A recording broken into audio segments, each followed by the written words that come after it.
अस्सलामुअलैकुम दोस्तों, मेरा नाम है उसामा और आप देख रहे हैं उसामा शकील टीवी।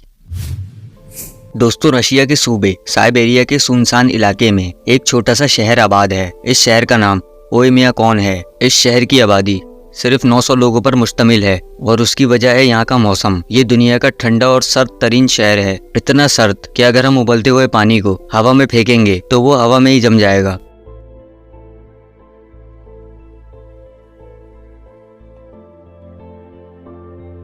इस शहर का सबसे कम टेम्परेचर 1920 में -71 डिग्री सेल्सियस रिकॉर्ड हुआ था। दिलचस्प बात यह है कि ओयम्याकोन का मतलब वो पानी है जो जम नहीं सकता, लेकिन ये शहर अपने नाम से बिल्कुल मुख्तलिफ है। ओयम्याकोन जाने के लिए रशिया के शहर युकुत्स्क से 2 दिन लग जाते हैं। इस शहर की तरफ जाने वाली बर्फीली सड़क 1200 किलोमीटर लंबी है। इस रोड को सोवियत यूनियन यानी उस वक्त के रशिया के लीडर जोसेफ स्टालिन ने बनवाया था। इस सड़क को जंगी और पॉलिटिकल कैदियों से तामीर करवाया गया था।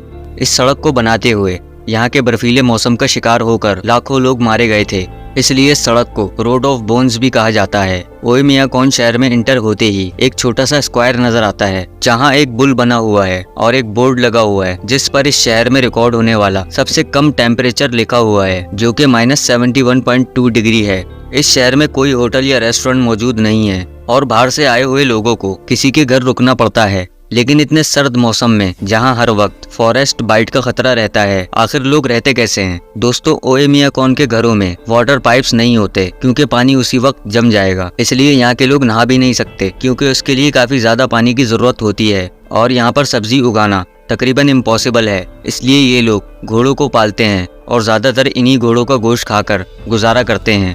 इस शहर का टेम्परेचर अगर -55 से ज्यादा हो तभी बच्चों को स्कूल जाने की इजाज़त होती है, वरना -56 या उससे नीचे के टेम्परेचर में अगर बच्चे बाहर निकलें तो उनकी जान को भी खतरा हो सकता है। ओयम्याकोन में अक्टूबर से मार्च तक दिन सिर्फ 3 घंटे तक का होता है और बाकी महीनों में दिन काफ़ी लंबा हो जाता है, जो कि 21 घंटों तक पर मुश्तमिल हो सकता है। इस शहर में गाड़ियों को स्टार्ट करना बेहद मुश्किल है। गाड़ियों के फ्यूल टैंक्स जम जाते हैं, बैटरी भी जल्दी ख़राब हो जाती हैं और अगर लोग गाड़ियों में सफ़र ना करें और पैदल घूम रहे हों तो इनकी पलकें तक फ्रीज हो सकती हैं, जो कि बेहद तकलीफ देह हो सकता है। लेकिन यहाँ के लोगों के लिए सबसे मुश्किल चीज़ किसी मुर्दे को दफनाना है। ओयम्याकोन में मुर्दों को दफनाने के लिए कई दिन लग जाते हैं। यहाँ की बर्फीली ज़मीन को खोदना इंतहाई मुश्किल काम है और इसी में काफ़ी दिन लग सकते हैं।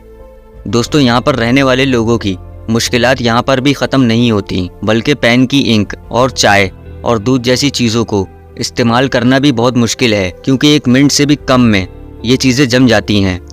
बच्चों को घर के बाहर किसी भी मेटल की चीज़ को यानी लोहे की चीज़ को छूने से मना किया गया है, वरना मेटल से चिपककर कोई भी इमरजेंसी हो सकती है।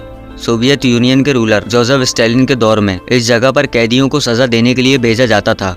दोस्तों, अब इस शहर की आबादी कम होती जा रही है। कुछ रिपोर्ट्स के मुताबिक अब यहाँ सिर्फ 500 लोग बचे हैं और इस शहर की कई इमारतें अब खाली पड़ी हैं। यहाँ रहने वाले लोग आइस फिशिंग का शौक भी रखते हैं और बर्फीली जमीन के नीचे बहने वाले पानी से मछलियाँ पकड़ते हैं। घोड़े और मछलियों के अलावा ये लोग जंगली हिरन का गोश्त भी खाते हैं। ओयम्याकोन के लोग शायद अब इन मुश्किलात के आदी हो चुके हैं और इस शहर के इसी मौसम ने दुनिया भर के अंदर इसे मशहूर भी कर दिया है। एडवेंचर के शौकीन लोग इस शहर का रुख तो करते हैं, लेकिन उनके लिए यहाँ रुकना बहुत मुश्किल होता है। जैसा कि मैंने आपको बताया कि कोई होटल ना होने की वजह से इन्हें किसी के घर में ही रुकना पड़ता है। दोस्तों, अगर आपको ये वीडियो पसंद आई तो इस वीडियो को लाइक करना ना भूलिएगा और चैनल को सब्सक्राइब कर दें। मैं मिलूंगा आपसे इसी तरह की किसी नेक्स्ट वीडियो में। जब तक के लिए अल्लाह हाफिज़।